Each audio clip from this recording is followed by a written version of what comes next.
অতি কৰুণ পৰিস্থিতি এটা আৰু এই ঘটনায় প্ৰতিজন শিলাদত্ত চুতীয়াক ভালপোৱা মানুহক মৰ্মাহত কৰিছে শোকত এজন অতি সৎ আৰক্ষী বিষয়া আছিল দক্ষ আছিল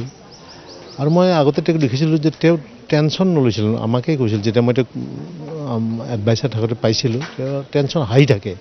কিন্তু সেই বিষয়াজনে এনেকৈ মৃত্যুক আঁকোৱালি ল'বলগীয়া হোৱা ঘটনা আমাক খুব দুখ দিছে আৰু একেলগে দুখন চিতা জ্বলি থকা দৃশ্য এই কৰুণ দৃশ্য আমি প্ৰত্যক্ষ কৰিবলগীয়া এক দুৰ্ভাগ্যজনক পৰিস্থিতি হৈছে আমাৰ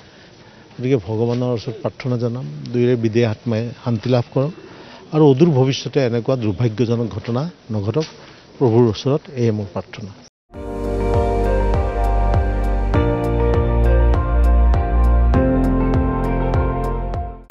আপুনি চাই আছে ND24